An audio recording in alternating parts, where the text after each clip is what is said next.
안녕하세요.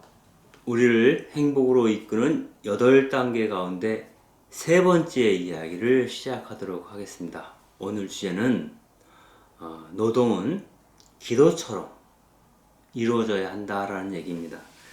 사실 그 노동이라는 주제를 다루고 있지만 결국 직업에 관한 이야기일 수도 있겠다 생각이 들어요. 그래서 우리가 어떤 직업을 갖든 또 어떤 방식의 노동을 하든 그것이 하느님의 현존 안에서 이루어질 수 있다면 그것은 기도와 같다라는 주제입니다. 그래서 이런 얘기 있죠. 어떤 사람은 열심히 일할수록 세상이 망가지고 어떤 사람은 열심히 일할수록 세상이 더 아름다워질 수 있다. 이런 얘기도 하죠. 그리고 에머슨 같은 사람은 이렇게 얘기했죠. 내가 이 지상에 살았음으로 인해서 이 세상이 좀 더 아름다웠다고, 좀 더 아름다워졌다고 이야기할 수 있으면 좋겠다. 이런 얘기를 에머슨도 한 적이 있죠. 그 에머슨의 영향을 받아서 자기 삶을 결정했던 그런 가장 그 대표적인 인물이 또한 그 헨리 데이빗 소로우이기도 하죠. 그가 윌덴 호숫가를 가게 된 것도 에머슨의 철학을 진지하게 고민하고 받아들였기 때문이 아닐까라는 생각을 해봅니다. 그리고 이 이야기를 하기에 앞서서 벌써 한 20년 됐나요? 대학생들을 대상으로 제가 젊었을 때 이제 강의를 다니기도 했었어요. 아주 일찍이. 그때 그 같이 그 공부를 하던 한 후배가 어느 날 문득 저를 찾아와서 이렇게 묻는 겁니다. 아, 내가 지금 그 대학을 졸업하고 취업을 하려고 하는데 증권회사가 당시에 굉장히 유행이었거든요. 증권회사를 들어가도 되겠냐고. 왜 이 친구가 그 질문을 저한테 와서 했냐면 그 전에 그 강의를 하면서 제가 모든 직업이 복음적이진 않다. 즉 복음적인 직업이 있고 비복음적인 직업이 있고 반복음적인 직업이 있다. 뭐 그러면서 여러 가지 이야기를 했어요. 그래서 이 세상의 만인의 행복을 증진시키는 이를테면 뭐 농업이라든가 공장에서 일을 한다고 그럴까 아니면 학생들을 가르친달까 뭐 이런 여러 가지 직업들이 그러한 것들은 복음적일 가능성이 상당히 높은 내 마음먹기에 따라서는 그런 직업이 있다는 것이고요. 그리고 꼭 그러하진 않지만 뭐 그런 데를 봐줄만한 직업도 있는 거고요. 그리고 군수 산업에 종사하는 건 사실 큰 의미에서는 반복음적일 수 있겠죠. 우리가 성서 안에서 늘 접하는 것들이 창을 녹여 쟁기를 만들고 뭐 이런 얘기를 하지 않습니까? 그래서 열심히 일할수록 이 세상의 무기가 늘어나는 것이죠. 특히 이제 핵무기 산업에 종사하는 것은 반복음적인 직업일 가능성이 아주 높다. 뭐 이런 이야기들을 한 적이 있어요. 그런데 이 친구가 증권회사에 들어가려고 할 때 한번 저한테 확인을 받고 싶었던 것 같아요. 그래서 제가 그때 이렇게 얘기했던 기억이 납니다. 포괄적으로 볼 때 복음적인 직업과 비복음적인 직업과 반복음적인 직업을 구별할 수는 있으나 그 직업을 선택하는 사람의 처지, 상황, 의도 이것에 따라서 다른 의미를 가질 수도 있겠다 이렇게 얘기를 했어요. 이를테면 증권회사라고 하는 것이 결국은 돈을 만지는 직업이지 않습니까? 그리고 직접적으로 생산에 종사한다기보다는 돈의 흐름을 장악함으로써 수익을 창출하는 직업인데요. 어떻게 보면 뭐 반복음적이다라고까지는 말할 수 없겠지만 비복음적인 직업일 수는 있겠다 이런 생각을 합니다. 그러나 그 취업을 하려고 하는 그 사람이 지금 자신이 감당해야 될 어떤 생계의 문제라든가 가족들의 처지라든가 이런 것 때문에 불가피하게 그 선택을 할 수밖에 없었다라면 상당 부분 또 다른 의미를 부여할 수도 있지 않겠나 이런 생각을 했습니다. 그래서 직업이나 노동이라고 하는 것은 하느님의 시선으로 바라볼 때 단정적으로 말할 수 없지만 그 어떤 결과를 낳는 것이기 때문에 그 결과에 대한 것까지도 예측하면서 선택할 필요가 있지 않겠는가 이런 생각을 해봅니다. 최근에 대통령 선거를 준비하면서 많은 사람들이 보다 많은 일자리, 창출에 대한 얘기를 많이 합니다. 그리고 그 가운데서 질 좋은 일자리에 대한 얘기를 하는데요. 질 좋은 일자리는 것은 많은 임금을 줄 수 있는 또 아주 쾌적한 노동 환경 속에서 일할 수 있는 아마 이런 것들을 질적인 어떤 노동이라고 얘기를 하는데 우리 그리스도인들은 거기에 더해서 그 노동의 결과가 자기 자신이 투여하는 그 노동의 결과가 만인에게 기쁜 소식으로 다가갈 수 있을까? 나의 생계를 도울 뿐만 아니라 다른 이에게도 도움을 줄 수 있는 것인가에 대해서 한 번쯤 생각해 볼 필요가 있지 않겠나 이런 생각을 하면서 이번 강의를 시작해 보도록 하겠습니다.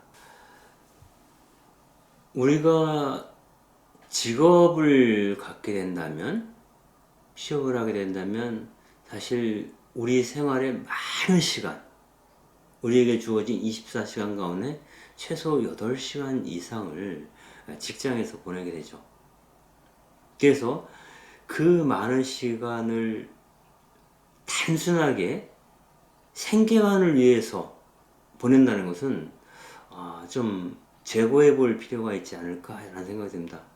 즉 우리가 그토록 많은 시간을 보내는 그 노동, 그것이 단순하게 돈을 벌고 그 돈으로 그 세금을 내고 밥을 먹고 생활을 하고 이것만을 위해서 일을 한다는 것은 글쎄요, 어찌 보면 한 번뿐인 삶인데 좀 아깝다라는 생각도 듭니다. 그래서 어떤 사람들은 이러한 반복적인 노동으로부터 완전히 이탈해서, 즉 이 자본주의를 굴리는 그 롤러코스터에서 완전히 이탈해서 자기가 정말 하고 싶었던 바로 그 일을 위해서 많은 부분을 포기하는 사람들도 있죠. 결국 일이라고 하는 것은 사회교리에서도 반복적으로 이야기하는 것이지만 하느님의 창조 사업을 계승하는 것이다 이렇게 얘기를 합니다. 즉 하느님께서는 당신의 노동을 통해서 인간과 이 세상을 창조하시죠. 그리고 인간은 나의 노동을 통해서 나 자신을 변화시키기도 하고 내 주변의 환경, 이웃들을 변화시키기도 하죠. 그래서 어찌 보면 노동은 창조적인 노동이어야 한다. 그리고 내 삶의 질을, 내 영혼을 고양시키는데 이바지할 수 있는 형식으로 노동이 이루어지면 좋겠다. 그럼으로써 온전한 의미의 나를 성취하는 것, 우리는 그것을 자아실현이라고 얘기를 하죠.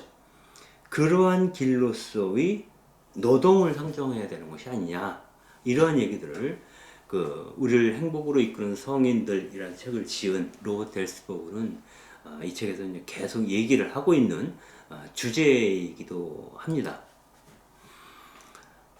그러나 우리가 흔히 접하고 있는 광고나 매체들에서는 일을 통해서 우리는 행복으로 갈 수 있다라고 얘기를 하는데, 일을 통해서 행복으로 갈 수 있는 이유는 일을 통해서 돈을 벌 수 있기 때문이다라는 거예요. 많은 돈을 벌게 되면 자기가 원하는 소비를 할 수 있고, 자기가 원하는 소비를 할 수 있다면 그 사람은 당연히 행복해질 것이다 라고 얘기를 하는 것이죠. 그러나 이러한 행복은 지난 시간에도 살펴본 것처럼 해피니스일 수는 있겠어요. 자기가 욕망하던 것을 얻었을 때 느끼는 그런 일시적인 기쁨일 수 있겠죠. 그러나 하나님의 현존을 이 노동을 통해서 얻는 것이 아니기 때문에 하나님의 현존을 이 노동 가운데에서 경험하는 것이 아니라면은 그것은 이른바 행복이라고 했을 때 blessed, 즉 하나님의 축복 가운데 있음을 느끼게 하지 못하므로 그 노동은 그리스도교 신앙이 고백하는 참다운 의미의 행복을 가져다 주는 노동은 아닐 수도 있겠다. 이런 생각을 해볼 수가 있겠습니다. 또 다른 식으로 표현하면 우리가 열심히 일하는 이유는, 노동하는 이유는 노동을 하면서 돈을 모으죠.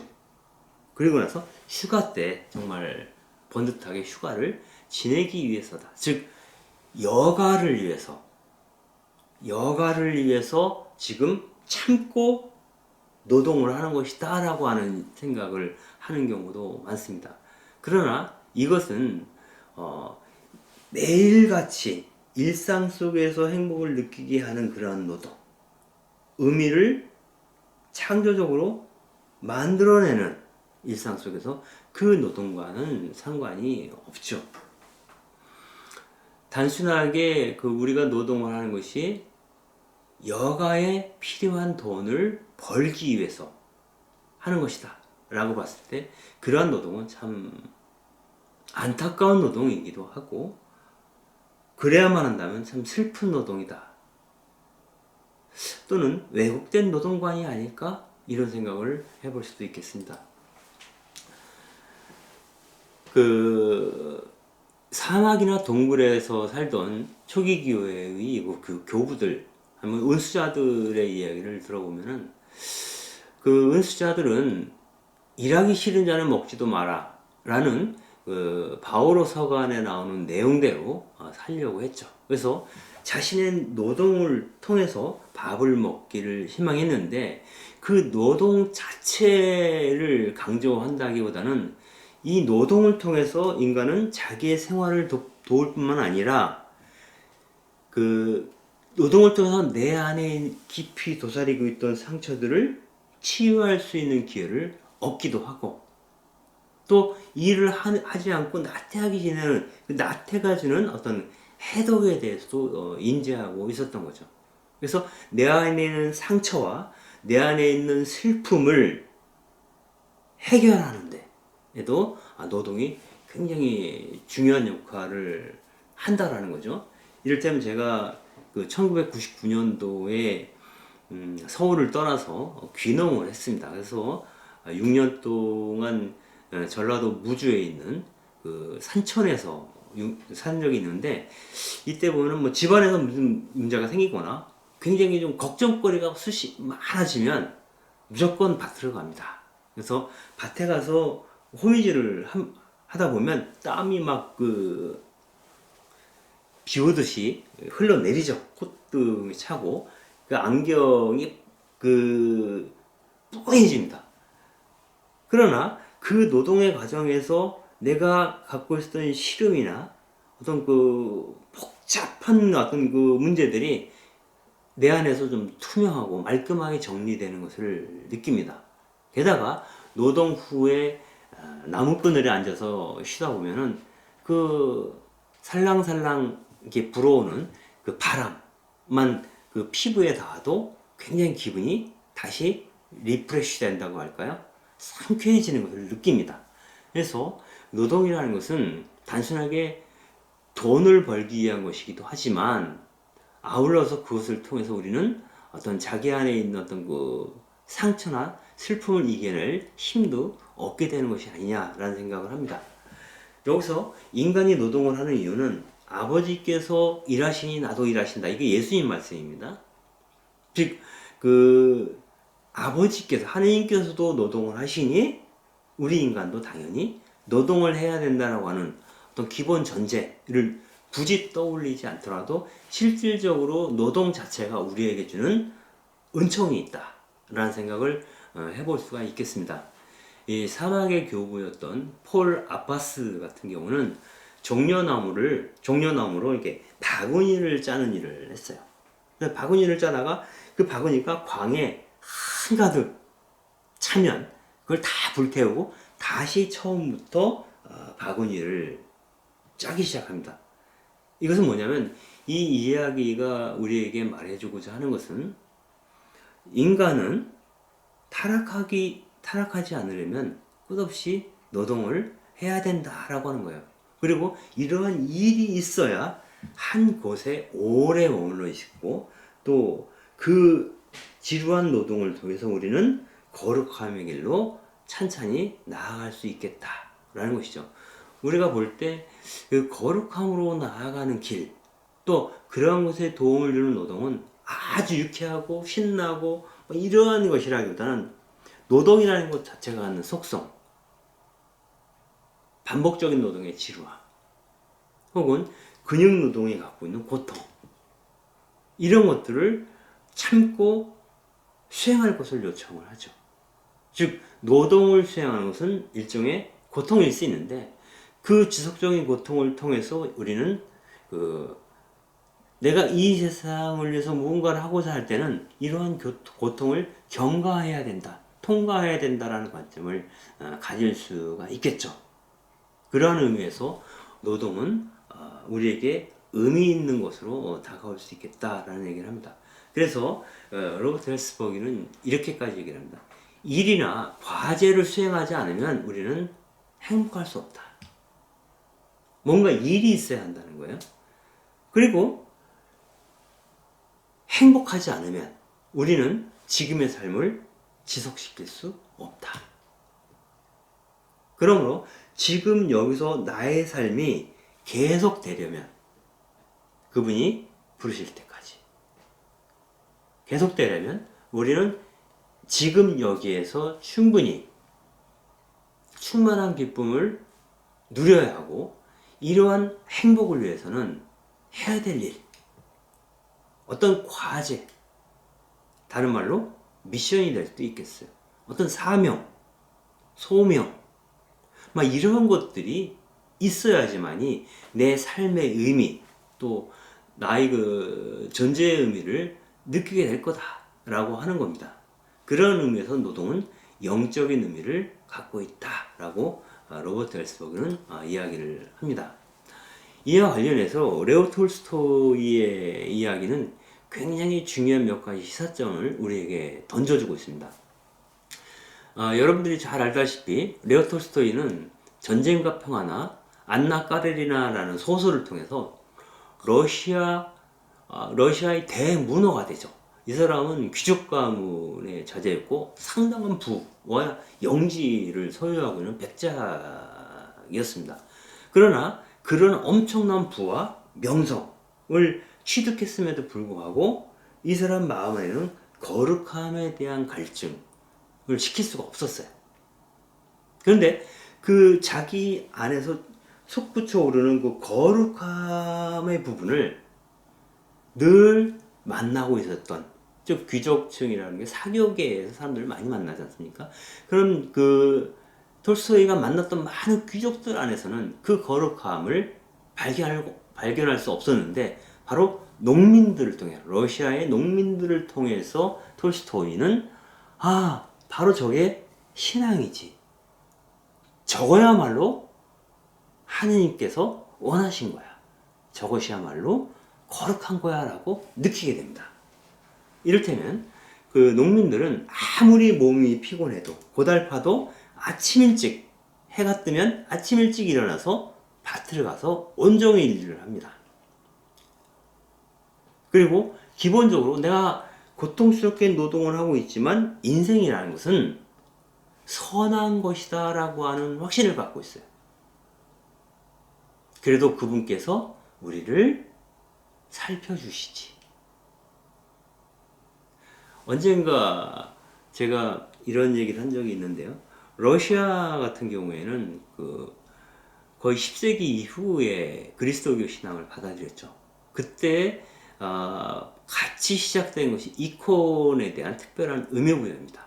그래서 러시아 사람들은 그 집집이 방마다 동쪽 모서리에 이콘을 모셔놓고 초를 세우고 거기서 늘 기도합니다. 즉 일상 속에 그 공간을 이콘을 통해서 또 기도를 통해서 거룩한 공간으로 변화시키는 능력을 갖고 있었던 사람들, 상당히 종교적인 백성이 러시아 사람들이죠. 그래서 우리가 그 톨스토이만큼이나 그 대단한 작가로 인정하고 있는 도스토옙스키 같은 경우도 그 작품을 보게 되면 뭐 까라마조프가의 형제들이라든가 죄와 벌 이런 걸 보면 상당히 종교적이죠.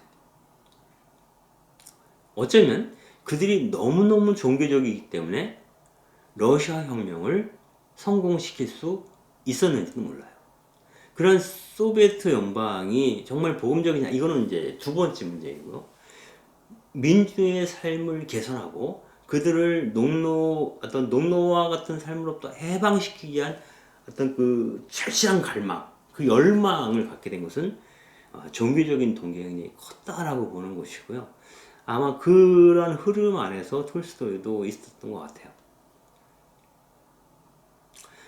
그 톨스토이가 바라본 농민은 하루 종일 일하고 자기 에너지를 완전히 다 쓴 상태에서 잠자리에 든다는 거예요. 그래서 하느님께서 주신 그 에너지를 일상 속에서 다 소진하고 나서 잠에 들고 아침에는 새롭게 그분께서 주시는 원기를 회복해서 다시 일터로 나감으로써 자기 가족들의 생계를 돕고 또 하느님께서 우리에게 명령하신 노동하라고 하는 지침을 따라 살고 있는 바로 그 사람들이 아니냐. 즉 자기의 삶의 고단함 안에서도 끝없이 노동하면서 하느님을 찬양할 수 있는 존재, 바로 그 사람들이 농민들이었다라는 것을 톨스토이는 발견했던 것이죠. 그 톨스토이가 쓴 책 중에서 한가한 사람들에게 주는 말이라는 책이 있는데요. 거기서 이렇게 얘기를 합니다. 나는 내 가진 모든 재산을 포기하고 시골에 들어가서 가난한 사람들과 더불어 살아갈 것입니다. 그들과 함께 일하는 법, 노동하는 법을 배우고 내가 받은 교육과 학식이 가난한 사람들에게 도움이 될 수 있다면 기꺼이 나눌 것입니다. 그들과 어떤 단체를 세우거나 책을 써서가 아니라 그들과 함께 일하면서 형제로 살아가면서 그 일을 하고 싶습니다. 라고 이 책에서 이야기합니다.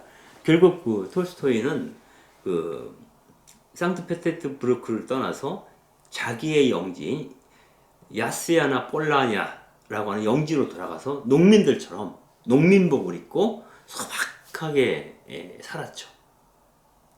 그러나 톨스토이가 충분히 자기의 삶에 만족스럽지 않았는데요. 그 이유는 뭐냐면 낮에는 밭에 나가서 농민들처럼 농민복을 입고 일을 하지만 집에 돌아오면 예전처럼 대저택에 살고 있었으니까요. 비단 옷을 입고 자야 한다라고 하는 현실에 대해서 굉장히 갈등하고 괴로워했다 그래요. 완전히 그들처럼 가난한 농민이 될 수 없음에 대해서 자신의 환경이 또 가족들의 반대에 부딪히죠. 그래서 자기가 거룩한 삶을 희망하고 거룩한 삶의 단초를 농민들에서 발견하고 자기 자신도 그들처럼 살고 싶었으나 그게 마음뿐이죠. 열망은 있었으나 실제로 몸으로 그렇게 되지 못하는 것에 대해서 늘 갈등을 느꼈던 것 같습니다. 결국 그 톨스토이는 그 82살에 아스타포보에 있는 철도 역장 집에서 숨을 거두게 되는데요. 그 만년의 톨스토이가 가장 괴로웠던 것은 가족들과의 관계였다 그래요. 가족들은 톨스토이처럼 기존의 삶을 포기할 수 없었죠. 그것 때문에 톨스토이랑 계속 갈등을 일으키게 돼요. 톨스토이 자신은 자기 삶의 혁신을 스스로에게 요구했지만 그 혁신을 온전하게 수행하기 어려운 상황이었다라는 것을 엿볼 수가 있겠습니다.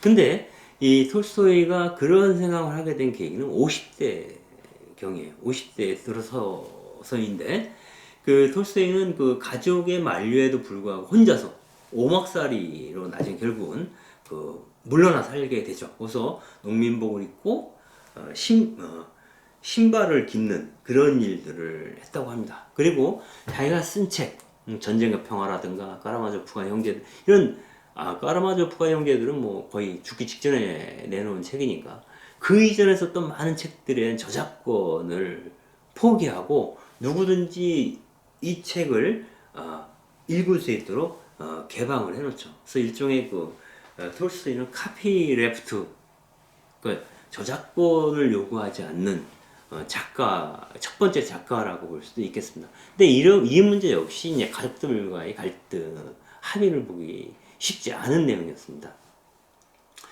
이렇게까지 톨스토이가 한 이유는 참회라고 하는 책, 그래서 이렇게 얘기를 하는 것을 통해서 우리는 알 수 있습니다. 나는 가난하고 학문이 없는 사람들을 만나봤다. 그런데 상류층에겐 빈 껍데기만 남아있었던 그 신앙이 그들에게는 생활 속에서 입증되고 있었다. 신앙은 그들의 고단한 삶에 힘과 위안을 주고 있었다. 신앙으로 일상에서 부딪히는 고난을 극복하고 있었고 맨 나중에 문제라고 말할 수 있는 죽음마저도 그들은 솔직하고 자연스럽게 가슴에 끌어안는다. 이렇게 얘기합니다. 그들의 생활 태도에서 새삼스럽게 내가 감명을 받았을 때 비로소는 내 범민에서 차츰 가벼워지고 있음을 느낄 수 있었다. 즉 그가 생각했던 신앙이 살아있는 집단은 농민들 뿐이었다라고 하는 얘기를 합니다. 여기서 우리는 여러 가지 생각을 해볼 수가 있는데요. 복음서를 잠깐만 보더라도 예수님 자신이 부유하게 살지 않았죠. 가난한 집에서 태어나서 평생 가난하게 살다 정말 가난하게 입고 있던 옷마저 벌거벗기운 채 죽임을 당하셨던 분입니다. 그리고 그분은 누차에 걸쳐서 가난한 아이들은 행복하다라는 얘기를 합니다. 그리고 하나님과 만몬을 동시에 섬길 수 없다는 얘기를 해요. 그러나 이 모든 복음서의 이야기들이 귀족들에게는 별로 의미 없는 이야기들이죠. 그들은 늘 성당 가서 교회당에 가서 앞자리에 앉고 열심히 기도를 하지만 그들의 삶은 그들을 고발하고 있는 것이죠. 이러한 것들이 톨스토이가 괴로워했던 지점인데 농민들은 바로 복음서에서 이야기하는 참 행복, 너희들은 행복하다, 하나님의 축복 가운데 있다 라는 것을 몸으로 체험하면서 경험하면서 살고 있는 참된 의미의 그리스도인이지 않을까라고 톨스토이는 이야기를 했던 거죠. 톨스토이가 이런 생각을 하는데 결정적인 영향을 주었던 것은 동강 주변에 살고 있었던 떼모페이 본다로프라는 농민이었어요. 이 사람은 농사를 지면서도 근근히 틈틈이 글을 썼는데 그것이 책으로 나왔습니다. 근면과 무의도식, 열심히 일한다는 것과 대조되는 거죠. 무의도식, 아무 일도 안 하고 먹는 거죠. 이러한 제목, 근면과 무의도식, 즉 농민의 승리라는 책을 쓰게 되는데 결국 근면이라는 것은 농민들의 것이죠. 열심히 일하는 농민들과 무의도식하는 귀족들의 이야기를 데모페이 본다로프가 얘기하는 거죠. 이 사람은 이 책에서 이렇게 얘기를 합니다. 하느님이 사람들에게 하라고 시킨 게 두 가지라는 거예요. 창세기에 나오는 내용이죠. 남자는 땀을 흘려 빵을 생산하고 여자는 고통을 치러서 아기를 낳으라는 것이었죠. 이때 이 황후장상 혹은 이 황후들도 귀부인들도 아기를 낳으려면 고통을 치러야 한다. 그런데 남자들은 노동으로부터 노연하게 된 거죠. 일부의 남자들이. 즉 이거는 일하는 자와 일하지 않는 자로 사람이 나뉘어졌고, 모든 일 중에 가장 근본이 된다고 믿었던 농업을 사람들이 멸시하게 된 거죠. 농사꾼이라는 거죠. 우리는 글을 쓰고 책을 읽고 이렇게 환담을 나누고 우아하게 와인을 마시고, 이것이야말로 고상한 것이고, 배우지 못한 농민들, 가진 것 없는 농민들이야 노동을 하는 것이지 라고 노동에 대한 천시, 이런 견해들이 이런 풍조들이 나타나기 시작했다는 거고요.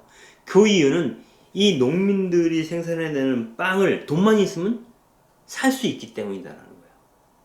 그러면 이제 사람이 추구하는 것은 노동이 아니라 돈이어야 한다는 거죠. 돈으로 모든 것을 살 수 있으므로. 그러므로 하느님께서 땀을 흘려서 빵을 먹으라고 한 그 명령을 회피하기 위해서 많은 사람들이 다른 수단과 방법을 찾게 되었다라는 겁니다. 이어서 본달로프는 이렇게 얘기합니다. 들판의 짐승이나 하늘을 나는 새나 물속의 고기들이나 하느님이 시킨 대로 다들 살고 있는데, 교육을 받고 지식이 있다고 하는 인간만이 그 사명을 회피하고 있다. 노동을 외면하고 입으로만 떠드는 사랑의 설교는 위선이나 다름없다. 자기는 일하지 않으면서 사랑을 얘기하는 사람은 믿을 수 없다는 거예요. 세상 모든 사람들이 다 집신을 신고 매일 호미를 손에 들어야 한다는 건 아니다. 다만 이 의무, 노동의 의무가 내 생활의 중심이자 이 사회의 중심이 되어야 한다는 것이다. 즉 노동의 가치를 재평가해야 된다는 겁니다. 그래서 노동하는 자, 농민과 노동자들을 중심으로 이 사회가 재구성되어야 된다라는 겁니다. 이 가치를 높이 평가하면서 일어났던 운동이 바로 사회주의 운동이었죠, 당시에. 그래서 이러한 톨스토이의 생각은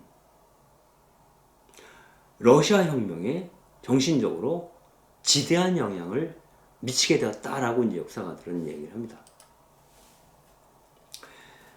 마지막으로 톨스토이는 무엇을 할 것인가, 여러분들이 잘 알고 있는 책이죠. 이 책에서 무엇을 할 것인가라는 책에서 이렇게 얘기를 합니다.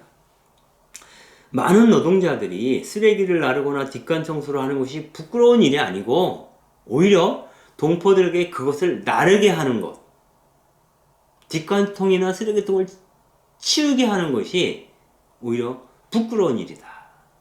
허름한 신발을 신고 어느 집에 손님으로 가는 것이 부끄러운 게 아니라, 신발이 없는 이들을 옆에 두고 고급 구두를 신고 손님으로 가는 게 부끄러운 일이다. 외국에서 일어난 일이나 국내 소식에 대해서 바삭하게 알지 못하는 것이 부끄러운 게 아니라, 빵을 먹으면서도 빵을 만들 줄 모르는 것이 부끄러운 거다.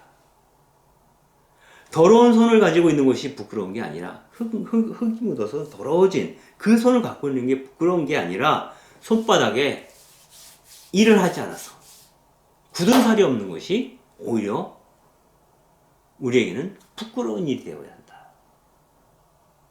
노동의 흔적이 내 손에 남아있지 않을 때 그 손은 수치스러운 것이다. 하느님의 명령을 배신하는 것이라는 겁니다. 누구나 자기가 먹을 빵을 자기가 만들 줄 알아야 된다는 거예요. 그래서 톨스토이는 그 명문 대가의 백작이었고 대문호였지만, 가장 러시아의 바닥을 이루고 있었던 농민들에게 주목하고 그들 안에서 참된 의미의 거룩함을 발견했던 사람이다. 그리고 그 농민들을 거룩하게 축성하는 가장 중요한 포인트는 바로 그들의 노동에 있었다라고 하는 거죠. 그들은 자신의 노동을 통해서 가족과 주변 이웃들에게 선을 행하고 있다라고 보는 것이죠. 그것이야말로 하느님께서 인간에게 바라시던 바로 그것이 아니겠는가 하고 톨스토이는 생각을 했던 것입니다. 사실상 그 톨스토이의 생각이 굉장히 훌륭하지만 그도 자신의 환경 때문에 그 일을 온전하게 살지 못했죠. 그처럼 우리는 이상에 대해서 말을 하는 것은 굉장히 쉽죠. 우리가 교회에 가서 어떤 얘기를 듣게 된다면 다들 이상적인 얘기들이 많아요. 사람은 자고로 뭐 이런 거죠. 그러나 그 이상대로 사는 것은 굉장히 어렵다는 거죠. 우리가 복음서의 내용에 대해서 이해하고 그것을 설명할 수는 있으나 복음서에서 명령하는 대로 사는 것은 쉽지 않겠죠. 그래서 로버트 엘스버그는 이렇게 얘기를 합니다. 올바르게 산다는 것은 보편적인 도덕률, 즉 복음적 명령이 영혼 안에 깊이 새겨져 있을 때에만 가능하다.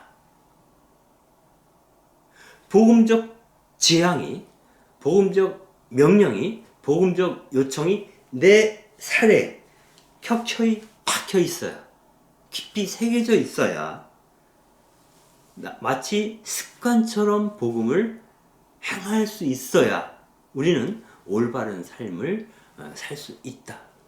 그런 사람들은 그가 무슨 일을 하든지 그 일에서 복음이 묻어나겠죠. 이른바 세상이 주는 세속적인 지혜, 즉 복권에 당첨돼서 뭐 수백만 원을 타면 직장도 안 나가도 되고 원하는 대로 뭐든지 살 수 있고 또 늦잠도 잘 수 있고 뭐 이러한 것들을 우리는 행운 혹은 행복이라고 얘기를 합니다. 그래서 그걸 얻기 위해서 경쟁을 하죠. 근데 이러한 것들이 우리에게 행복을 갖다 주는 것이 아니라 노동을 통한 사랑과 연대를 통해서 어떤 그 이루어지는 사회에 대한 비전, 또 하느님께서 매일매일의 삶 안에서 내 노동을 통해서 어떤 이들과 연대할 것인가, 어떤 이들에게 내 노동의 결과를 나눠질까를 늘 고민하면서 사는 그러한 삶만이 이른바 하느님께서 원하시는 올바른 삶이 아니겠는가, 의인의 길이 아니겠는가라고 이제 엘스버그가 이야기를 하는 것입니다. 여기서 그 노동의 중요성에 대해서 이것이 어떤 거룩함의 영역과 연결되어 있다라고 하는 것을 아주 그 또렷하게 말씀해 주신 분이 계시죠. 즉, 성 베네딕토 성인이시죠. 이분은 세 가지가 균형을 갖추고 있어야 한다라고 얘기를 합니다. 여러분들이 잘 알죠? 기도하고 노동하라 이런 말을 들었죠. 그러나 원래는 세 가지입니다. 기도하고 공부하고 노동하라는 겁니다. 기도하고 공부하고 노동하라. 그래서 공부는 이른바 그 렉시오 디비나 성독, 거룩한 독서 이렇게 얘기를 하는데 그 기도와 공부와 노동이 서로 균형을 이룰 때 인간은 온전하게 수행을 할 수 있겠다라고 얘기를 하는 겁니다. 여기서 베네딕트는 기도라고 하는 거룩한 영역과 노동이라고 하는 세속적인 행위를 갈라서 분리해서 생각하지 않았다는 겁니다. 즉 기도는 하느님의 현존 안에서 이루어지는 거기 때문에 하느님의 노동이라고 얘기합니다. 하느님과 관련된 노동으로서의 기도. 그렇다면 노동 자체도 바로 기도가 될 수도 있지 않겠는가? 기도가 하느님께 드리는 노동이라면 노동 자체도 그 안에 하나님의 현존이 감지되어질 수 있다면 노동 그 자체로도 그분께 바치는 기도가 될 수도 있지 않겠냐. 어떤 사람은 경당에 앉아서 기도를 하는 사람도 있고요. 어떤 경우에는 자기 일과를 수행하는 과정 속에서 하나님께 기도하는 그러한 사람도 있습니다. 자기의 행위 자체가 기도의 형식을 띠게 되는 거죠. 주님, 이렇게 일하고 있어요. 좋으신가요? 당신 보시기에 참 좋은 일이었으면 좋겠습니다. 라고 말할 수 있다면 그 노동 자체가 기도가 되는 것이죠. 즉 기도는 단순하게 얌전하게 눈을 감고 두 손을 모으는 것이 아니라 기도는 하느님 앞에 하느님의 현존 안에 잠시 머무는 행위라고 보는 거예요. 꼭 우리가 기도하면 많은 이야기를 하느님께 이렇게 할 필요가 없어요. 그분 현존 안에 머물러 있으면 그분께서 뭔가 하실 말씀이 있다면 해주실 거고, 우리는 우리의 어떤 영적 민감성으로 그 소리를 듣고 응답해야 되는 것이죠. 그것이 기도의 한 모습이라고 볼 수가 있겠습니다. 그래서 우리는 설거지를 하거나 정원에 물을 주거나 하는 그 단순한 노동만 아니라 컴퓨터를 조작하는 그런 복잡하고 까다로운 기계를 다룰 때에도 그 일들을 통해서 그 일이 담고 있는 선함을 존중하고 있다면, 내가 정원에 물을 지는 이유, 내가 지금 이 기계를 다루고 있는 이유가 선함으로부터 비롯되고 있다면 그 자체로 기도일 수 있겠다라고 이야기를 하고 있는 것입니다. 이 이야기를 하면서 잠깐 덧붙이고 싶은 얘기가 있는데요. 아까 말씀드렸던 베네토 성인이 제시했던 기도하고 공부하고 노동하라 해서 베네토 성인은 공부가 중심임을 밝힙니다. 왜냐하면 여기서 공부는 렉시오 디비나라고 했죠. 거룩한 독서. 거룩한 독서는 왜 합니까? 하느님이 누구신지, 그분이 나에게 무엇을 원하시는지, 또 우리는 또한 무엇이고 어떻게 살아야 하는지, 그런 자기의 그런 생각들을 정돈하는 과정, 그것이 공부라고 할 수 있겠죠. 하느님 안에서 진실을 파악해가는 과정, 이해하는 과정이라고 볼 수 있습니다. 그것이 충분히 되어야만 우리는 올바른 의미의 기도를 할 수 있게 됩니다. 내 개인의 탐욕을 성취하기 위한 기도가 아니라 이 세상을 위한, 이 세상의 특별히 예수님과 하느님께서 당신 백성으로, 당신 형제로, 당신의 동료로 삼으신 그 가난한 사람들을 위해서 기도할 수 있겠죠.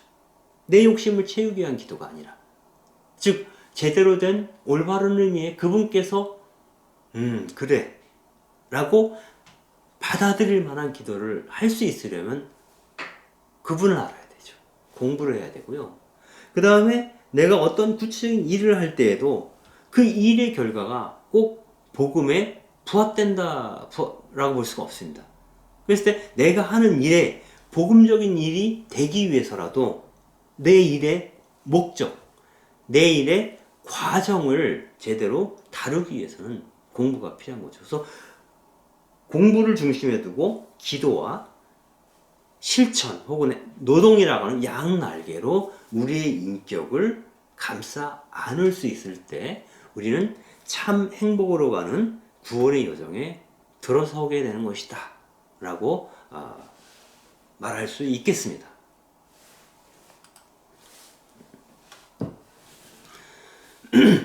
그 하느님의 현존 연습이라는 그 책을 쓴 부활의 로랑 수사라는 분에 대한 이야기가 있습니다. 이 부활의 로랑 수사는 80살이 되어서 죽기까지 수도원에서 40년 동안 부엌 일을 하면서 냄비와 프라이팬을 뒤집으면서 살았다고 해요. 어떤 사람들은 뭐 40년 동안 정원에서 화초를 키우면서 살았던 그 성인들도 있죠. 이 사람은 부엌에서 40년을 사는 겁니다. 그의 삶이라는 게 너무나 단순하죠. 아침, 점심, 저녁, 세 끼를 다른 수도원 형제들을 먹을 음식을 마련하는 일을 한 겁니다. 보통 지금이야 많이 그 민주화됐지만 예전에는 수도원에 들어가더라도 귀족 가문의 자제들은 좀 더 고상한 역할을 하죠. 수도원 안에서도. 그리고 그 대부분의 수도원장들은 그들 귀족 가문 출신의 수도사들 가운데에서 선택이 되죠. 그러니까 그 하층민의 어떤 그 자제들 같은 경우는 수도원에 들어가도 이런 농사를 짓는다거나 혹은 뭐 주방에서 부엌 일을 한다 이런 것들에 주로 이런 일들을 주로 하게 되죠. 그래서 그 수도원은 살림을 돌보는 일을 하게 돼요. 아무튼 그 로랑 수사의 일은 굉장히 단순했죠. 근데 그 단순한 일을 하면서도 로랑 수사는 이렇게 생각을 하는 겁니다. 하느님이 지금 이 순간 내가 하는 그 일 가운데 계시다. 내가 하는 일 그 가운데 하느님께서 함께 하신다라고 확신을 했다고 합니다. 그래서 이렇게 말을 하죠. 나에게는 일하는 시간이 기도하는 시간과 다를 바가 없다. 부엌에서 달그락달그락 거리면서 그릇을 씻으면서 또 이거 주세요 저거 주세요 청하는 이것저것 청하는 사람들 속에서 나는 마치 성체조배를 할 때처럼 깊은 고요 가운데에서 하느님을 모시고 있다. 이렇게 얘기합니다. 그 번잡한 일상 속에서 늘 고요함 그리고 하느님의 현존을 느낄 수 있다면 그 일은 그 일 자체로 기도가 될 수 있다라고 로랑 수사는 이야기하는 것이죠. 이어서 로랑 수사는 성모일 또한 미사 이런 그 전통적으로 영적인 수련행위라고 믿어져 왔던 것 이러한 것들과 얼룩을 없애고 야채를 다지는 그런 날마다 내가 하는 그 일과 어느 것이 더 거룩하다라고 구별하지 않는 겁니다.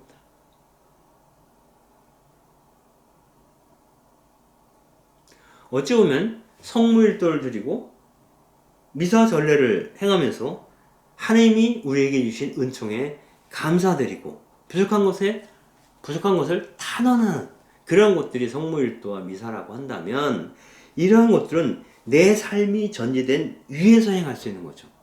내 삶이 구체적인 내 삶의 내용이 없다면 매일 그 방에 처박혀서 기도만 하고 있다면 사실 그 기도는 굉장히 관념적인 기도가 될 수 있어요.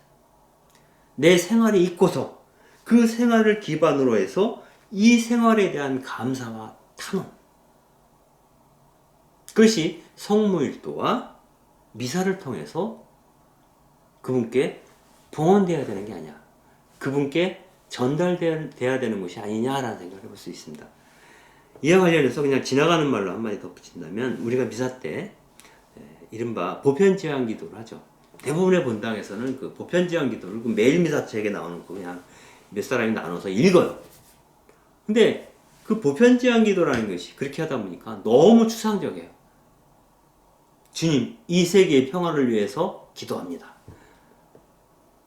성직자들의 삶을 위해서 뭐 기도합니다. 위정자들 구체성이 없어요. 그러므로 그 기도는 미사에 참여하는 사람들로부터 그냥 해치우는 것, 해치워야 될, 뭐 안 할 수는 없으니까 해치우는. 그래서 몇 개의 명제나 단어만이 우리에게 들어오는 형식으로 합니다. 그래서 내 삶과 직접적으로 연동되지 않는 기도.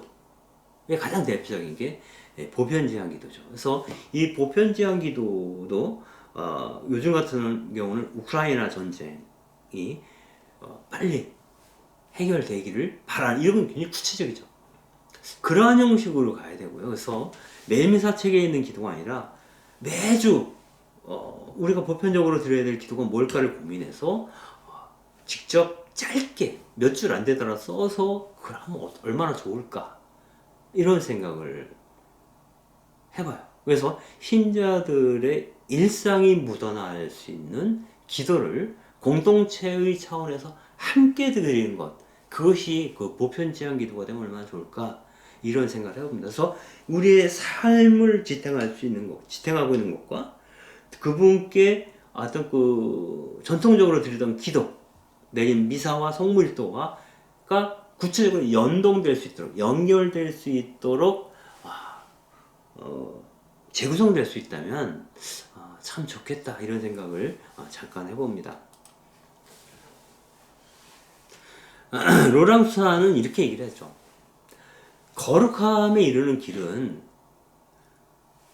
거룩한 일과 거룩하지 않는 일, 속세의 일과 성물을 나누지 말고, 일을 하다가 이건 거룩하지 않으니까 저 일을 해야지. 이를테면 평신도가 하는 일보다는 사제들이 하는 일이 더 거룩하지. 뭐 이런 식으로 일을 받거나 일의 성격이 무엇이냐에 달려있는 것이 아니라, 거룩함에 이르는 길은 그 평범한 일들을 하느님을 위해서 하고 있느냐, 아니면 내 깜냥대로, 내 원의대로만 하고 있느냐에 달려있다라고 봅니다. 하느님께서는 그 일이 객관적으로 많은 사람들이 상식적으로 얼마나 위대한 일인지, 얼마나 대단한 일인지 그것을 보시는 것이 아니라 그 일을 그 사람이 깊은 사랑 안에서 하고 있는지를 바라보신다라고 로랑수사는 이야기를 합니다. 즉, 내가 오늘 빵을 100개를 만들었는지 200개를 만들었는지가 중요한 게 아니라 빵 10개를 만들더라도 이 빵을 먹을 사람들을 위한 기도와 선의 예의각에서 그 사랑 안에서 그 빵을 만들고 있는지가 더 중요하다는 거죠. 즉, 거룩한 일이 따로 있는 것이 아니고 어떤 것이든 서로 섬기고 자선을 베푸는 기회요, 기도가 될 수 있으며 또 아름답고 진실하며 생명을 주는 기회가 될 수 있는 그러한 일을 하라는 거죠. 아니면 지금 내가 하고 있는 일을 통해서 그 하나님의 선함이 드러나도록, 그렇다면 그 일을 할 때 늘 반복적으로 얘기하는 거지만 하나님의 현존 안에서 그 일을 내가 하고 있구나라고 하는 생각을 할 수 있다면 그것보다 더 좋은 게 없겠죠. 그래서 자기의 그 평범한 일들을 통해서 주변을 성화시키는 존재들이 바로 내 이웃에 있는 그 성인들이다, 그 평범한 성인들이다라고 로버트 엘스버그는 얘기를 합니다. 이를테면 우리는 무슨 우편 접수를 하거나 접수 창구에서 일을 하거나 요금을 받거나 식료품에서 캐시어죠, 계산을 하면서도 은총과 사랑으로 내가 일하는 그 일터를 거룩한 곳으로 변화시키고 있는 그런 사람들을 만난다. 내가 편의점에 앉아서 일을 할 때 손님이 왔어요. 편의점이라는 게 그 마을 그 주택가 한가운데 있는 편의점은 늘 오는 사람들이 와요. 그래서 누가 담배를 사러 오면 그 사람이 어떤 담배를 사는지도 알아요. 그래서 알아서 담배 꺼내줘요. 담배를 들어서 죄송합니다. 아무튼 그러면서 한마디 덧붙이죠. 요즘 어때요? 아니면 정말 의례적인 말이 아니라 좋아 보이네요. 이런 한마디, 따뜻한 친절한 한마디로 그 편의점에 음료수 하나 사러 왔다가도 아주 기분 좋게 나갈 수 있겠죠. 그 사람의 하루가 조금 더 행복해지겠죠. 그럴 때 그 편의점에서 일하던 나는 어떤 의미에서는 성인됨을 실천하고 있는 것일 수 있겠죠. 그리고 그 사람은 자기 이웃에 있는 성인을 만난 셈일 수도 있어요. 적어도 그 순간만큼은. 그래서 엘스버그는 바로 그 사람들이야말로 우리가 날마다 만나는 성인들이다. 그리고 당신은 학교나 골목길이나 바닷가에서 또 교회나 기차에서 가게나 찻집에서도 그런 성인들을 만날 수 있다. 그래서 일상 한가운데에서 하느님의 선함을 드러내 보여주고 있는 성인들을 만나는 기쁨에 대한 얘기를 하고 있습니다. 우리의 노동은 그러해야 된다는 거죠.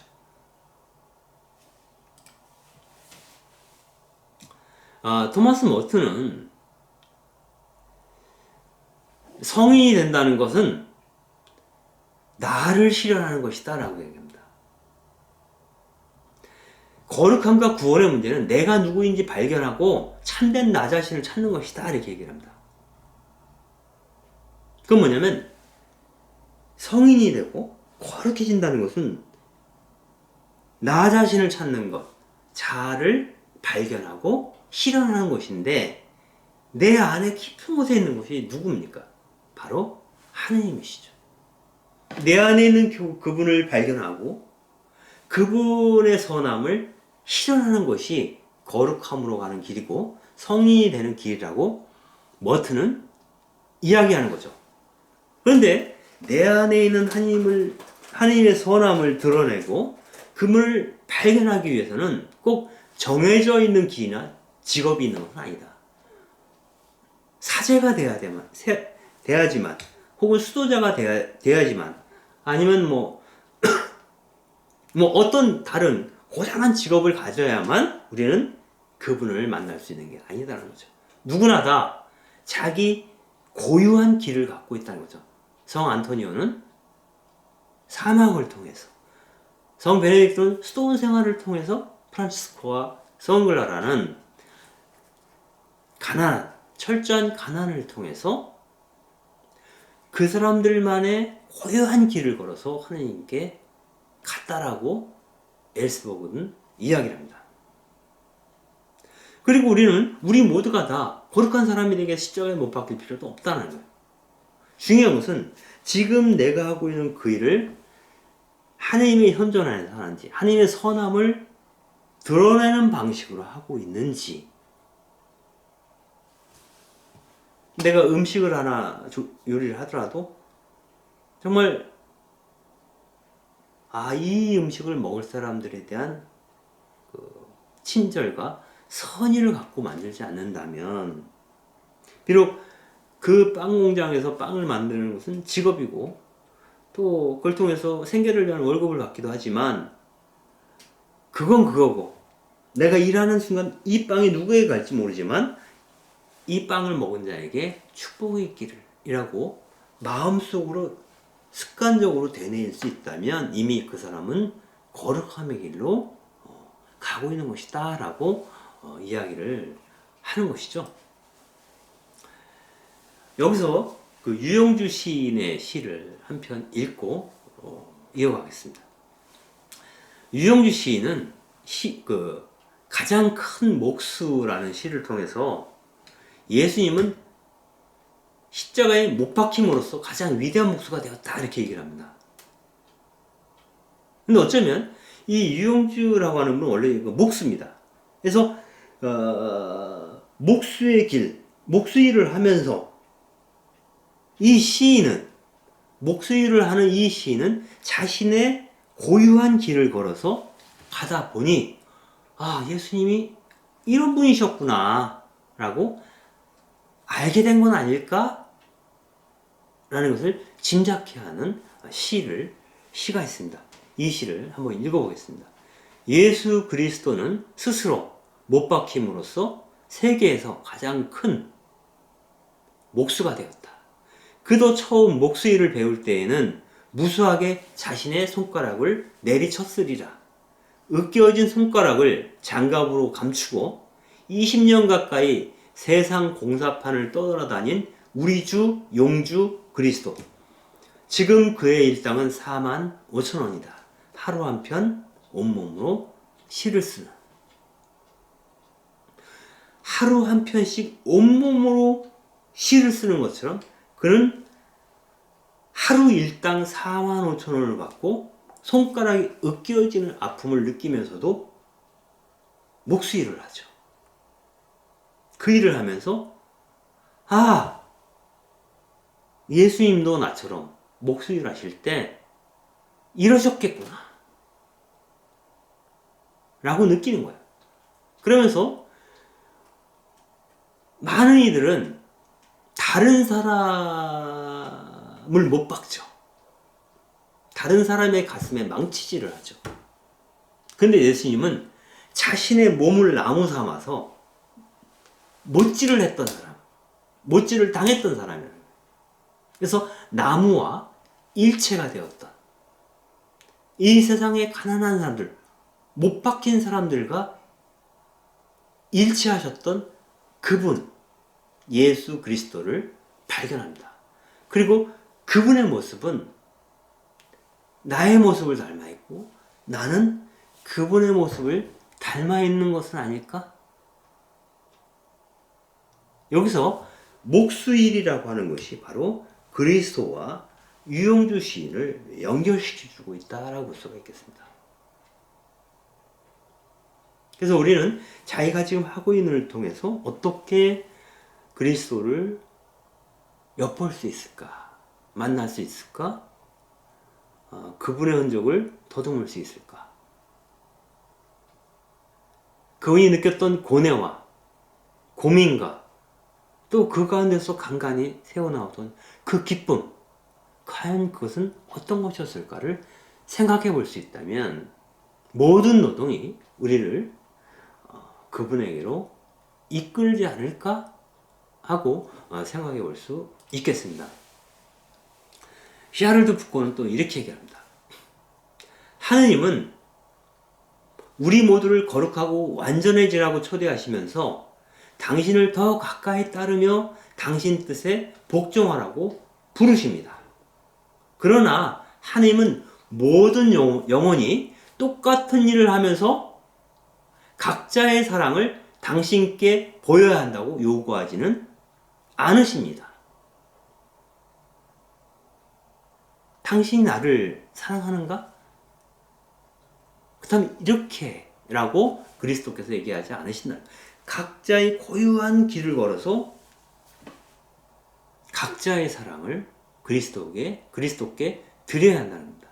똑같은 사다리로 천국에 오르고 똑같은 방식으로 선을 행하라고 그렇게 다그치지 않으신다는 겁니다. 그렇다면 과연 나는 어떤 일을 해야 할까? 샤를드 푸코는 고민합니다. 천국에 이르는 나의 길은 과연 어떤 길인가? 주님께서는 나에게 어떤 길을 걸어서 어떠한 일을 통해서 당신께 오라고 말씀하고 싶으실까? 나는 어떠한 삶을 통해서 나 자신을 성화시켜야 할까에 대해서 샤를드 푸코는 고민을 합니다. 만약에 바로 그 일, 내 고유한 그 길을 감당하는 그 일을 찾을 수 있다면 우리는 정말 행복한 사람일 수 있겠다. 왜냐하면 내가 하는 그 일 속에서 내 고유의 그 자리에서 복음의 꽃을 피울 수 있기 때문이죠. 여러분은 어떠세요? 지금 하시는 일 만족스러우신지, 그 일을 통해서 이따금 뭐 매번은 아니더라도 그분도 이런 생각을 했을 거야. 이럴 때는 이렇게 하는 게 그분 뜻에 맞겠지? 그래 맞아. 뭐 이런 고민들을 하고 있는지 한번 묻고 싶기도 하고요. 일단은 뭐 내 지금 하는 일에서 정말 기쁨과 의미 이런 것들을 발견하고 있는지 한번 생각해 볼 필요가 있겠습니다. 아빌라에 대해서는 또 이렇게 얘기했습니다. 가장 유명한 말이 그거죠. 천국으로 가는 모든 길이 천국이다. 내 일을 통해서 그것도 기쁨을 느끼지 못한다면 다른 일을 해도 내적으로 충만하게 차오르는 그 기쁨을 느끼기는 어렵겠죠. 그래서 천국으로 가는 모든 길이 천국이다. 라고 이제 아빌라에 대해서가 얘기를 합니다. 만약에 우리가 천국으로 가는 그 길을 발견한다면 모든 길이 꽃길이라는 거죠. 문제는 그 길을 발견하더라도 예, 제가 여기 있습니다. 라고 전적으로 응답할 수 있는가? 그러니까 우리가 그 길을 발견할 수 있어요. 난 이 일을 하고 싶어. 그리고 그분께서 그 길을 원하셔. 그때 예, 한번 해보겠습니다 라고 응답할 수 있는가라는 거예요. 성인인 이유는 하느님의 부르심을 직접 계시받았기 때문이 아니라 그 부르심이 하느님께로부터 온 거라고 느끼고 전적으로 응답했기 때문이다 라고 로버트 엘스버그는 아빌라의 데레사를 비로소 이야기를 하고 있습니다. 즉 우리가 하고 있는 일, 하려고 하는 일은 그분께서 우리에게 바라시는 그 일일 수 있어요. 그럴 때 우리는 이 일을 통해서 그분에게로 가라는 거구나 라고 적극적으로 응답할 필요가 있다라고 얘기를 합니다. 안 그러면 대충 살죠. 대충. 어떨 땐 대충 살고 싶을 때도 있긴 있어요. 네.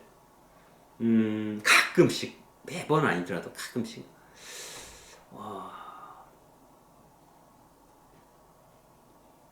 내가 너무 대충 사는 것 같다. 좀 더 분명한 응답이 필요하지 않을까? 이런 생각을 해볼 수도 있겠죠. 도로시데이의 경우에도 이런 그 일과 관련된, 노동에 관련된 이야기가 있습니다. 이건 뭐냐면, 도로시데이의 회심과 관련해서, 도로시데이는 원래 사회주의 운동, 아나키스트 운동이 아주 투신했던 그런 여성이었고, 어떤 종교도 갖고 있지 않았죠. 그 양반이 카톨릭으로 귀의를 하는 것을 굳이 회심이라고 표현한다면, 그 회심하게 된 동기는 무엇을 할 것인가라는 질문과 연동되어 있어요. 즉, 일과 관련되어 있어요. 내가 회심을 했다는 것은 예전에 하던 것과 다른 일을 하게 되었다는 것을 의미한다는 거예요. 가난한 노동자들의 비참한 삶에 공감하던 도로시데이는 성인전을 읽으면서 감동을 합니다. 왜? 그들이 가난한 이들을 돌보아 주었기 때문에. 근데 그 생각을 하자마자 또 다른 생각이 들어요. 그건 뭐냐면 내 마음속에는 또 하나의 의문이 떠올랐다. 왜? 애초부터 악을 방지하지 않고 악을 해결하지 않고 그 악으로 인한 치료에만 이 성인들이 매달리고 있는가? 사회를 변화시키기 위해서 일을 하고 있는 그러한 성인은 없는가? 노예들을 보살피는 것도 참 좋은 일이지만 노예제도 자체를 없애려고 노력하는 성인은 왜 없는가? 성인전에서 이른바 사회적으로 투신하는 가난한 사람들을 돌보는 자선적인 어떤 그런 성인들은 많이 있지만 사회 구조를 바꾸려고 했던 그러한 성인들은 없다는데 도로시데이가 절망을 합니다. 그래서 자신의 희망을 진보적인 정치 운동에 걸게 되죠. 그래서 사회주의자들과 아나키스트들과 공산주의자들과 교제를 합니다. 근데 그 일에 투신하면서도 늘 어떤 외로움, 도덕적 갈증, 영적 혼란 이런 것에서 벗어나지 못했어요. 그래서 도로시데이에 대해서 평가하는 어떤 사람들은 이렇게 얘기합니다. 도로시데이는 훌륭한 공산주의자가 되기에는 너무나 종교적이었다. 즉, 도로시데이는 이 세상을 바꾸기 위해서 힘쓰는 성인들은 왜 없는가? 라고 물었는데 이 세상을 변화시켜 일하는 사람, 실천적인 사람이죠. 근데 그 실천의 배우가 성인이라는 말이 드러내고 있듯이 영적인 측면을 갖는 거예요. 나의 영성과 나의 구체적인 사회적 실천이 통합될 수 있는 길은 없을까? 내 영적인 갈망과 내 사회적 실천이 일치할 수 있는, 통합되어질 수 있는 그러한 길은 없는 것일까? 라고 도로시데이는 고민했던 것이죠. 결국 도로시데이는 그 딸 타말이죠. 타말이라는 딸을 임신하게 되면서 또 그 아이를 출산하는 과정에서 이런 자연적 행복이 주는 자녀를 출산하는 그 생명의 경이, 생명에 대한 경외죠. 이 경외감을 어떤 방식으로 표현하고 싶었어요. 그리고 내게 생명을 주신 그분께 어느 누군가에게 감사를 하고 싶었죠. 이것을 표현할 수 있는 방법은 결국 종교에 귀의하는 수밖에 없었던 거죠. 여기서 그가 발견한 것이 바로 카톨릭 교회죠. 당시 카톨릭 교회는 이민자들의 교회, 즉 아이리시나 이런 사람들이 많았어요.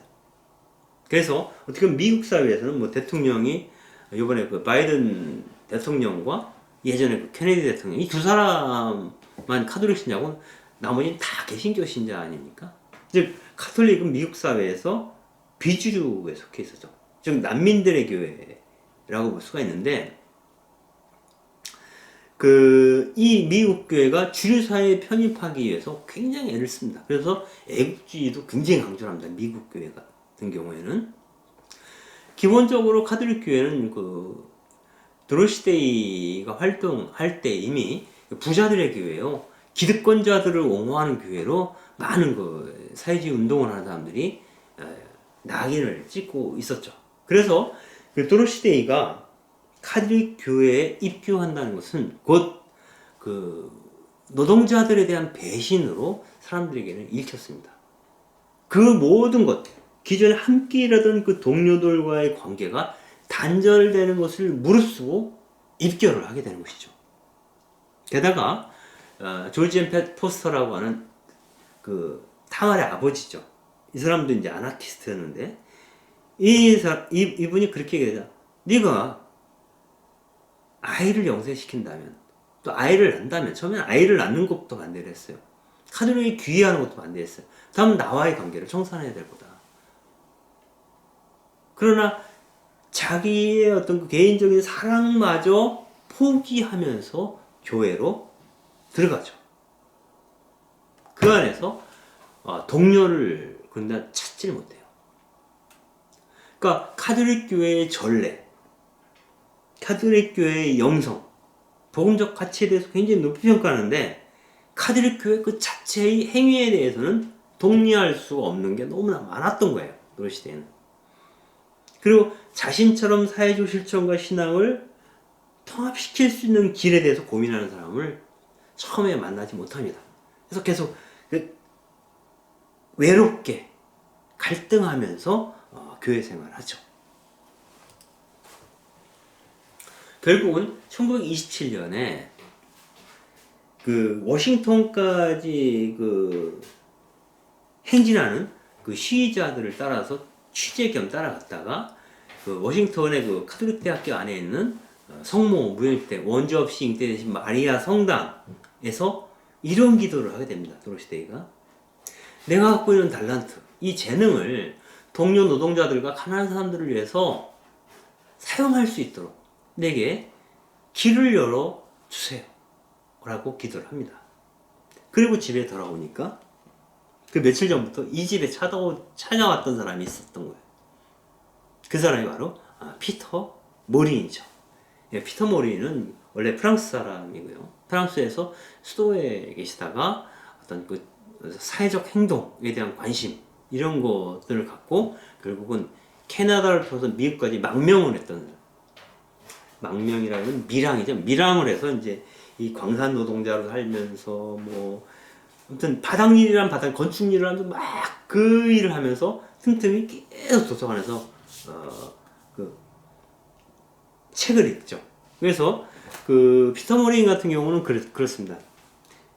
기본적으로 지식인, 급진적 지식인이라고 볼 수가 있겠어요. 그러나 그 사람은 이른바 공공도서관에서 책을 읽다가 돈이 떨어지면 다시 공사장에 가서 일을 하죠. 그래서 한 주일 정도 빵을 먹을 수 있는 돈을 벌면 다시 도서관으로 갑니다. 그런 방식으로 직접 바닥 노동을 하면서 공부를 했던 거예요. 연구를 했던 거죠. 그래서 어떻게 해야 복음적 이상을 현실적으로 이 땅에 실현할 수 있을까? 구체화시킬 수 있을까에 대한 나름대로 청사진을 그리죠. 그런 과정 속에서 카톨릭 신앙에 따라서 이 사회를 재구성하는 것에 관심을 갖고 있는 사람을 찾는 와중에 도로시데이를 소개받습니다. 그래서 도로시데이와 만나서 자신의 구상에 대해서 털어놓습니다. 이때 피터 모린이 얘기했던 건 뭐냐면, 이 세상에 가난한 사람들을 위해서 우리가 무엇인가 해야 되는데, 교회나 정부가 그들을 위해서 어떤 프로그램을 할 때까지 기다릴 필요가 없다. 지금 내게 빵 하나가 있으면 빵 하나를 갖고 나눠주는 것부터 시작해야 된다. 빵 2개가 있으면 빵 2개를 나누는 일부터 시작. 그러니까 누가 해주기를 기대하지 않고 내가 할 수 있는 일부터, 내 자리에서부터 시작하는 운동을 벌이자는 거예요.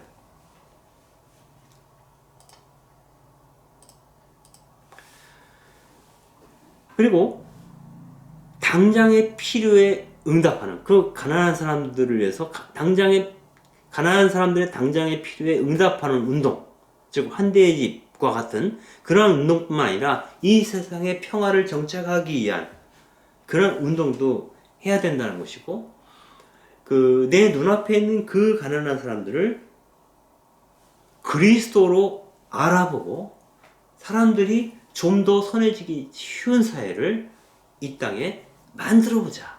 즉 자본주의의 바다 위에 어떤 그 섬처럼 새로운 공동체, 새로운 사회를 만들어 보자라고 하는 것이 이제 카톨릭 일꾼 운동입니다.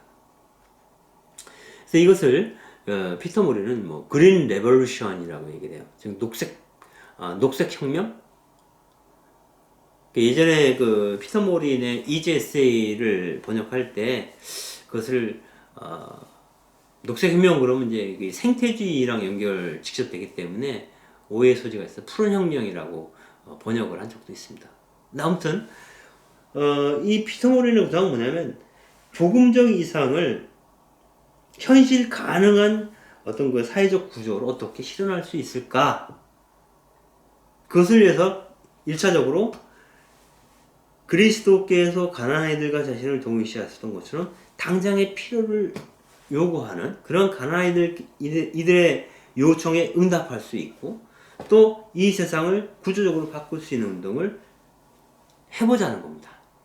그리고 그 기반은 성인들의 삶에 두어야 한다라고 얘기하는 것이 바로 피터 모린의 생각입니다. 그래서 피터 모린이 그 몇 개월에 걸쳐서 매일같이 도로시데이의 그 아파트에 가서 같이 있는 시간 내내 강의를 합니다. 자기의 구상을 쭉 복음서의 원천, 복음서에 나오는 근거와 교부들의 사상과 어떤 사회결의, 이런 것들을, 교회 가르침들을 이 도로시데이에게 전수하는 시간을 갖고 나서 이른바 1933년에 카톨릭 일꾼운동을 시작을 하게 되죠. 그래서 카톨릭 일꾼운동을 짤막하게 정리한다면, 자발적 가난을 살고 가난한 이들의 당장의 필요에 응답하면서 사회적 불의를 고발하고 평화를 위해 헌신하는 운동이다, 이렇게 볼 수가 있고요. 이것은 이른바 이 교회가, 그리스도인과 교회가 이 세상 속에 더 깊숙이 내려가고, 그러나 이 세상 깊숙이 내려가지만 이 세상적 가치와는 전혀 다른 삶을 실천하는 그런 운동을 해보자는 거죠. 다른 말로 세상 속에서 세상과 다르게 사는 공동체를 한번 만들어보자 라고 하는 것이 카톨릭 일꾼운동이라고 볼 수도 있습니다. 그래서 피터 모린과 도로시데이는 1933년 5월 1일 성요셉 축일이자 메이데이죠. 이날 유니온 광장은 그 미국 뉴욕에 가면 뉴욕에 유니온 광장이 있어요. 그 유니온 광장에서 그 당시가 미국의 공항이라 실업자들이 굉장히 많았거든요. 그들에게 카톨릭 일꾼이라는 신문을 만들어서 배포하면서부터 운동을 시작합니다. 그러니까 카톨릭 일꾼 운동은 일단 자기들의 생각, 우리들의 생각을 한번 많은 사람과 나눠보자라는 생각으로 제일 처음에는 신문을 발간하는 것으로부터 시작을 해요. 그래서 일꾼 운동이라는 게 시작이 되는데, 후일담에서 도로시데이는 이제 그렇게 얘기를 합니다. 자기는 그 일찍부터 카톨릭 교회 안에서 이런 질문을 던져왔다. 세상을 변화시키는 그러한 성인은 도대체 어디 있는가라고 질문했다 그동안. 그런데 이제 생각하니 그분께서는 내게 이렇게 말하고 있는 것 같다. 바로 네가 그런 성인이 되라.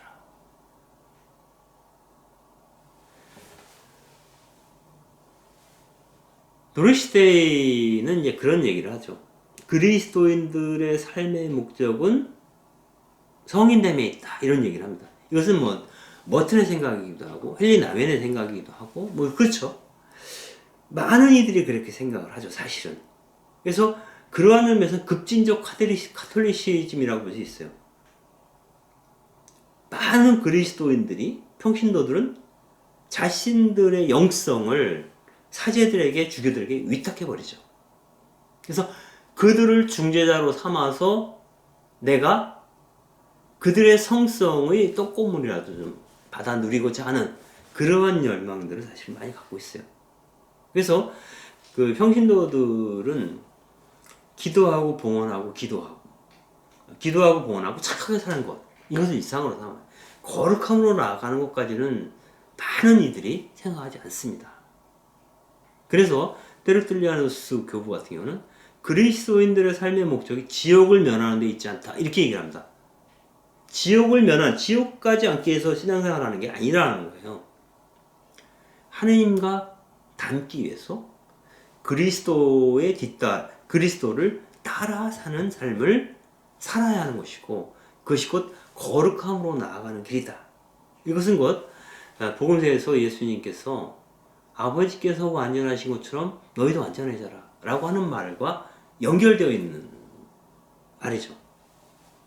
즉 우리 모두는 다 성인이 되라고 부르심을 받은 존재들인데, 이 세상을 변화시키는, 사회구조를 바꾸는, 이 세상을 위해서 헌신하는 성인은 어디 있는가라고 묻지 말고 네가 그 성인이 되라.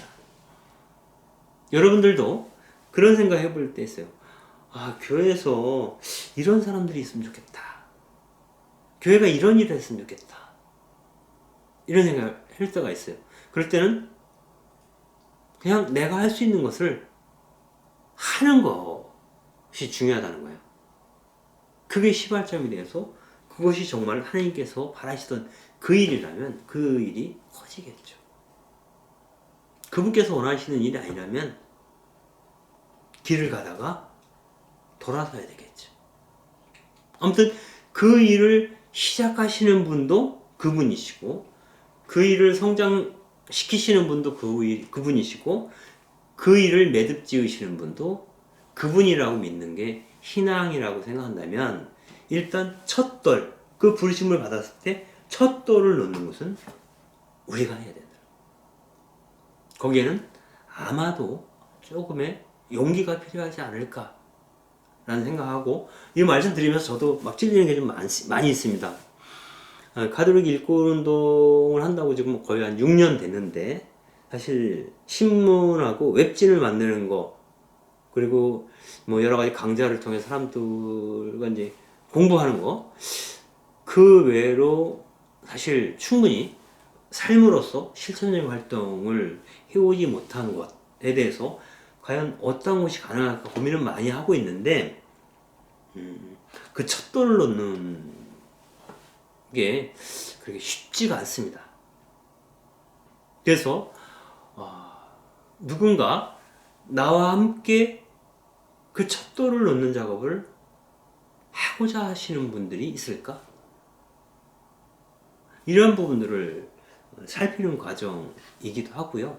그래서 누군가와 의기투합이 될 수 있다면 조금 더 쉽게 첫 돌을 놓을 수 있지 않을까 이런 생각을 하는데, 일단은 신문을 만들면서 여러 가지 그 이유를 가늠하고 있는 과정에 있다 라는 것만 지금 말씀드릴 수가 있겠습니다.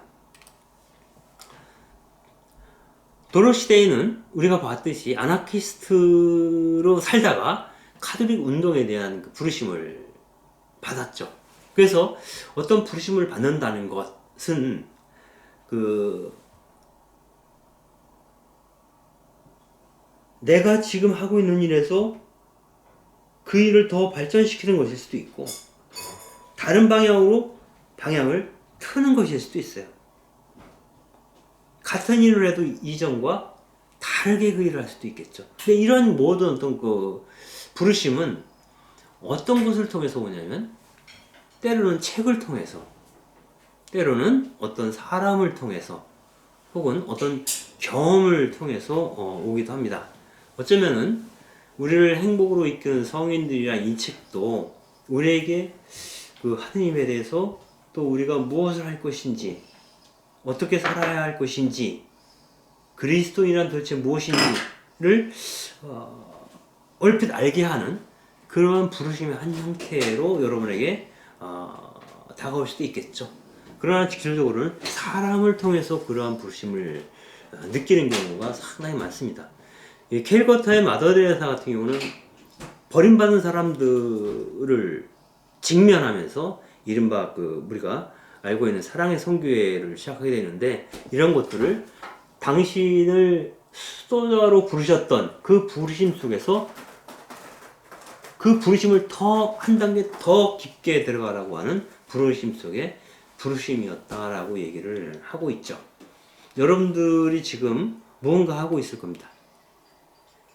아마 어떠한 부르심, 어떤 미션, 어떤 소명 위에서 그 일을 할 수도 있습니다. 그러나 그것을 넘어서는 또 다른 부르심이 그 안에 내장되어 있을지도 모르겠다라는 생각을 해봅니다.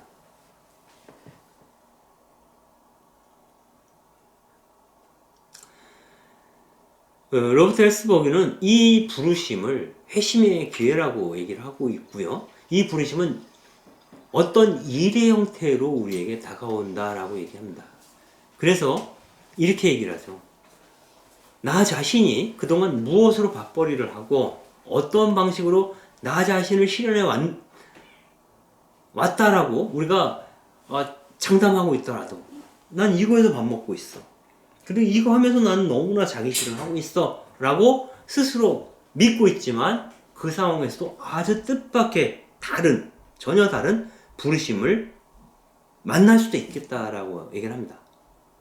그래서 그 일이 지금 하고 있는 일을 계속하면서 그 일에서 새로운 부르심을 받을 수도 있고, 아예 다른 과업에 헌신하라는 요청을 받을 수도 있다는 겁니다.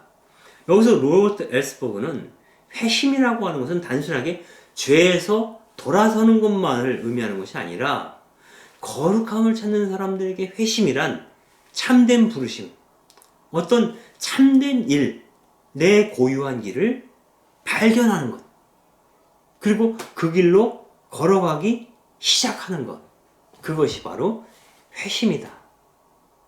부르심 가운데 부르심이다.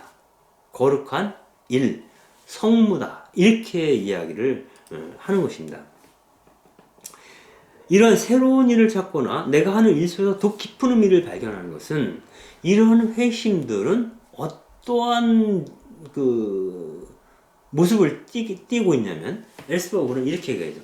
회심이 일어나면 무질서한 마음에서 벗어나 충만한 기쁨을 누리게 된다. 예전에는 내 평범한 삶 안에서 짓눌려 버거웠지만, 회심한 뒤로는 내가 무슨 일을 하고 있든지 타오르는 불길로 밝게 빛나게 된다는 거예요. 다른 말로 표현하면, 이거야 라고 하는 게 생기면 뭐가 생기죠? 힘이 생기죠. 용기가 생기죠. 이렇게 생각할 수도 있어요. 인생 뭐 있어? 한번 해보자. 그분께서 원하시는데, 인생 뭐 있어? 한번 해보자. 그분께서 내게 원하신다는데. 그 일을 하면서 새로운 사람을 만날 때마다 기쁨이 올 수 있죠. 뭐 다른 사람이 볼 때는 저 사람이 왜 저래? 라고 말할 수 있지만, 남들의 판단은 그게 중요하지 않습니다. 내가 기쁘고 이것이 그분께서 바라시는 바일 거야 라고 하는 확신이 있다면, 뭐 이런 것들이 가능한 것은 내 자신이 하느님의 현존 안에서 머물 때 가능하죠. 즉 이런 회심은 다른 것으로 대체할 수 없는 깊은 어떤 생명력을 우리에게 준다라고 엘스버그는 얘기를 합니다. 그 예전에 마더 데레사가 죽어가는 사람들에 대한 호스피스, 그런 사람들을 끝까지 돌봐주는 것을 보고 어떤 기자가 데레사 성인에게 이렇게 얘기를 하죠. 저라면 100만 달러를 준다고 해도 이런 일 못할 것 같아요 라고 얘기를 하니까 마더 데레사도 저도 마찬가지예요 이렇게 얘기를 합니다. 그만큼 힘든 일이지만 데레사 성인은 어느 날 문득 회심을 한 거죠.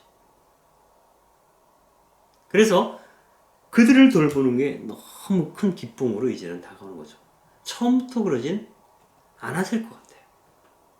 어느 순간 그 사람들이 버려진 사람이 아니라 그리스도로 보이기 시작했던 거죠.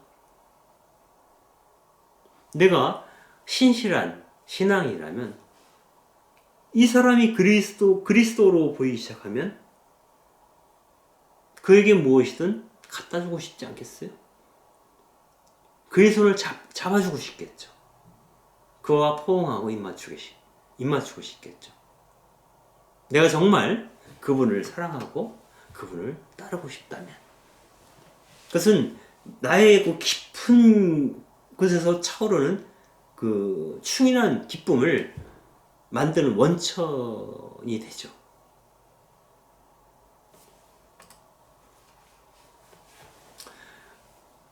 결국 그 엘스버그는 이렇게 얘기를 하는 겁니다. 우리는 우리가 하는 일 속에서 정말 충만한 의미를 발견해야 된다. 그리고 정말 그 의미를 발견하게 되면 우리는 그 일을 언제 어디서 하든지 기쁨으로 용약하게 된다. 날뛰게 된다. 그래서 우리가 지금 하고 있는 일에 대해서 의미를 부여하는 것, 앞으로 내가 하려고 하는 일에 의미를 부여하는 것, 또 다른 식으로 표현하면 내가 의미를 부여할 수 있는 일을 내가 의미를 줄 수 있는 그 일을 선택하는 것, 이렇게 굉장히 중요하겠죠. 테일하르드 샤르댕, 예수의 신부이며 신비가이고 지리학자였죠. 이분이 이렇게 얘기를 합니다. 살아있는 모든 것 안에 현존하시는 하느님은 우리 가까이 계시다. 우리가 보고 만지고 듣고 냄새 맡으며 맛보는 이 세상과 동떨어져 계시지 않는다. 그분께서는 하느님은 우리가 일하고 활동할 때 우리를 기다리고 계시다. 우리 옆에 서 계시는 겁니다. 펜이나 삽, 빗이나 바늘 안에도 그분은 계신다. 우리가 내가 하는 그 일을 한 해, 그 일을 일 가운데서 한 줄을 긋고 한 땀 한 땀 내 일을 하면서 마지막 순간까지 내 일에 정성을 기울이고 의지를 다해서 완성해 나가면 우리는 우리가 바라던 최종 목표에 다다를 수 있을 것이다. 그분께서는 내가 타이핑을 칠 때 이 자판 위에도 계신다는 거예요. 내 손끝에도 계시고 내가 하늘을 볼 때 내 이마 위에도 그분은 계시다. 우리가 보고 듣고 만지고 하는 그 모든 것 안에 그분이 머물고 계시기 때문에 내 일을 정성스럽게 그분 안에서 한 땀 한 땀 해나갈 수 있다면 우리는 반드시 거룩함에 이르게 될 것이다 라고 하는 것. 거룩함에 이르게 된다는 것은 참다운 행복에 이르게 된다는 것이죠. 다른 말로 참다운 행복에 이르기 위해서는 우리가 내가 의미를 부여할 수 있는 그분께서 원하시는 일을 찾아야 하고 그 일 속에서 기쁨을 느낄 수 있어야 한다 라고 이야기할 수 있겠습니다.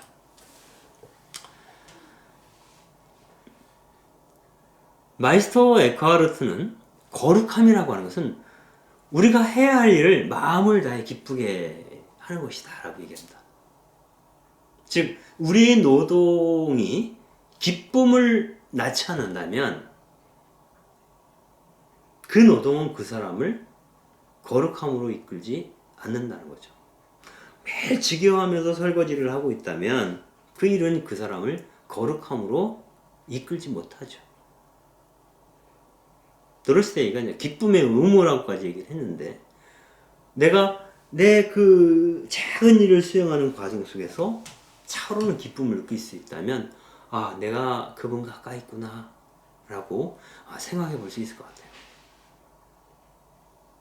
로버트 헬스버그는 우리가 그럴 때야만이, 작은 일 속에서 기쁨을 느낄 때야만이 비로소 성인들이 말하고 있는 노동의 진정한 행복을 맛보게 된다라고 이야기를 합니다.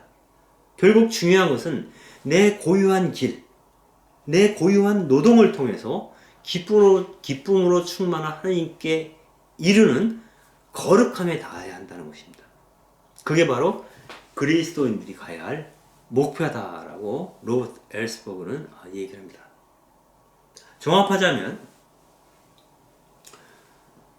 모든 일이 어쩌면 거룩한 일일 수도 있고 어쩌면 거룩한 일이 아닐 수도 있겠다라는 생각을 합니다. 그 일을 기도 안에서 행할 수 있을 때, 노동을 기도처럼 할 수 있을 때, 즉 하느님의 현존 안에서 우리가 노동할 수 있을 때 우리는 그 노동을 통해서 큰 기쁨을 얻게 될 것이고, 그것이 지속된다면 그 사람은 행복한 사람이 되겠죠. 그리고 그 행복함은 거룩함과 다 있다는 거예요.